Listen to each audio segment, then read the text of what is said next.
તેઓ શિખરના 10 દાણા લઈ તેને ઊંચુથી અર્પે છે અને પછી તેની વાતો વાળે છે. વળી દશામાની માટીની મૂર્તિ બનાવી તેની પૂજા કરે છે. આ સાંભળી રાણીને પણ સ્ત્રી સહજ વ્રત કરવાનું મન થયું. આથી તેણે જઈને રાજાને વાત કરી. રાજા તે સાંભળી હસી પડ્યો અને કહેવા લાગ્યો, રાણી, તમારે શું દુઃખ છે કે તમે વળી વ્રત કરવા માંગો છો? એ તો ભૂખ્યારી સ્ત્રી હોય તે વ્રત કરે, તમારી પાસે શું નથી? એમ કહી રાજાએ રાણીને વ્રત કરવાની ચોખ્ખી ના પાડી દીધી. તેના અહંકારયુક્ત વચનો સાંભળીને રાણી નિરાશ થઈ ગઈ. રાણી કશું બોલ્યા વગર ત્યાંથી ચાલી નીકળી. પરંતુ દશામાં પોતાનું આવું ઘોર અપમાન થવાથી કોપાયમાન થયા. બીજા જ દિવસે પડોશી રાજા લશ્કર લઈને જમનાનગર પર ચડી આવ્યો અને લડાઈમાં રાજાને હરાવી તેનું રાજપાટ પડાવી દીધું. રાજા રાણી તથા કુંવરો પોતાના જીવ બચાવવા ત્યાંથી નાસી છૂટ્યા. રાણીએ જ્યારે એમ કહ્યું કે તમે મને વ્રત કરવાની ના પાડી, તેથી માતાજી કોપાયમાન થયા. આ સાંભળી રાજા ગુસ્સે થઈ ગયો અને રાણીનું અપમાન કરી બેઠો. રાજા રાણી તથા 2 કુંવરો થાક તરસ વેઠતા એક વાડીમાં આવી ચડ્યા. ત્યાં તેઓ થોડો આરામ કરવાનો વિચાર કરતા હતા. ત્યાં જ તેમના આશ્ચર્ય વચ્ચે વાડીમાંના બધા ફૂલ સુકાઈ ગયા. માળી આ દ્રશ્ય જોઈ વિચારમાં પડી ગયો. તેને મનમાં થયું કે આ લોકોના પગલાં પડતા જ વાડીમાંના ફૂલ સુકાઈ ગયા, માટે જરૂર આ લોકો અક્ષપુણ્યાળ હશે. આથી તેણે એ લોકોને વાડીમાંથી હાંકી કાઢ્યા. રાજા રાણી અને કુંવરો નિરાશ થઈ ત્યાંથી ચાલી નીકળ્યા. રસ્તે જાતા તેમણે એક વાવ જોઈ. આથી બંને કુંવરો વાવના પગથિયા ઉતરી પાણી પીવા નીચે વળ્યા કે તરત જ દશામાએ અદ્રશ્ય રૂપે આ કુંવરોને વાવમાં ખેંચી લીધા. આ દ્રશ્ય જોઈ રાજા રાણી કલ્પાત કરવા લાગ્યા. પોતાના ફૂલ જેવા કુંવરો વાવમાં ગાયબ થઈ ગયા જોઈ તેઓ હચમચી ગયા. ભૈયાફાટ રુદન કરવા લાગ્યા. રાજા પણ હવે માનતો થઈ ગયો કે જરૂર દશામાં કોપાયમાન થયા છે, તેથી જ આવું બને. રાજાએ રાણીને સાંત્વના આપતા કહ્યું, રાણી, તમારી વાત સાચી છે. આપણા ઉપર દશામાં કોપાયમાન થયા છે, નહીંતર આવું ના બને. હવે તો આપણી દશા ફરે અને કંઈક સારાવાના થાય ત્યાં સુધી ધીરજ રાખવી એ જ સાચો માર્ગ છે. આમ રાણીને માંડ સમજાવી તેને લઈ ચાલતા રાજાએ જોયું તો પોતાનું બહેનનું ગામ આવી ગયું છે. આથી રાજા ઘણો ખુશ થયો અને બોલી ઉઠ્યો, જુઓ, આ મારી બહેનનું ગામ આવ્યું છે. આપણે આટલે સુધી આવ્યા છીએ તો તેને મળીને જઈએ. રાણીએ હકારમાં માથું હલાવ્યું. રાજાએ ગામના એક માણસ મારફતે પોતાની બહેનને સંદેશો મોકલાવ્યો. તેના જવાબમાં બહેને પોતાના ભાઈ માટે એક પિત્તળની ગાગરમાં સુખડી ભરીને મોકલી. સાથે સોનાની સાંકળી પણ મોકલાવી. રાજાએ ગાગર ખોલીને જોયું તો સુખડીની જગ્યાએ પથરા જોવા મળ્યા અને સોનાની સાંકળીનો સાપ બની ઉફાળા મારતો બહાર આવ્યો. આથી રાજા વિચારવા પડ્યો. પોતાની સગી બેન આવું ક્યારેય સપનામાં પણ ના વિચારે એની તેને ખાતરી હતી. છતાં આમ બન્યું હતું.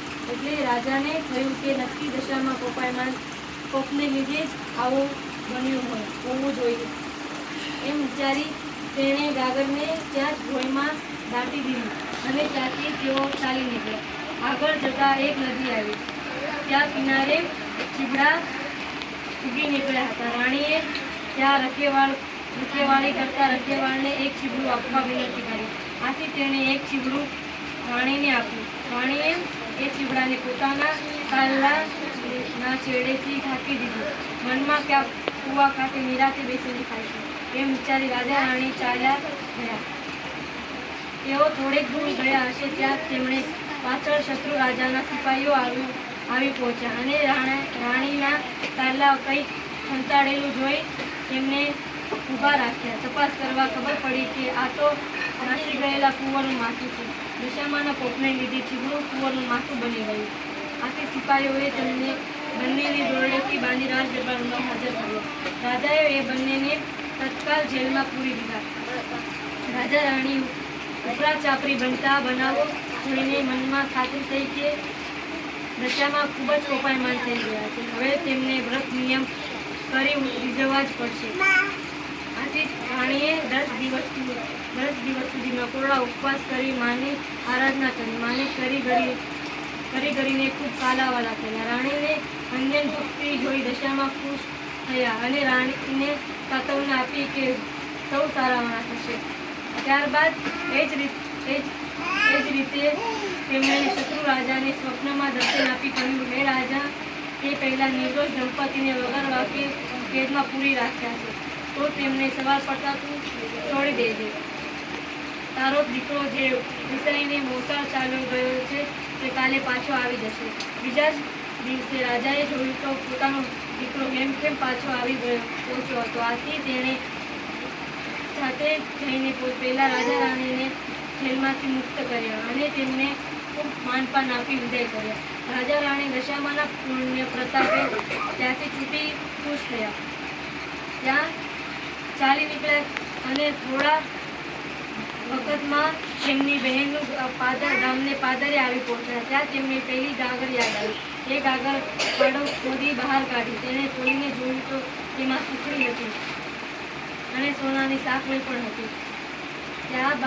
ત્યારબાદ બહેનને સમાચાર મળતા તે પોતાના ભાઈ ભાભીને સામે ચાલીને લેવા આવી અને તેમને 2 દિવસ પોતાને ત્યાં રાખી તેમની આગતા સ્વાગતા કરી.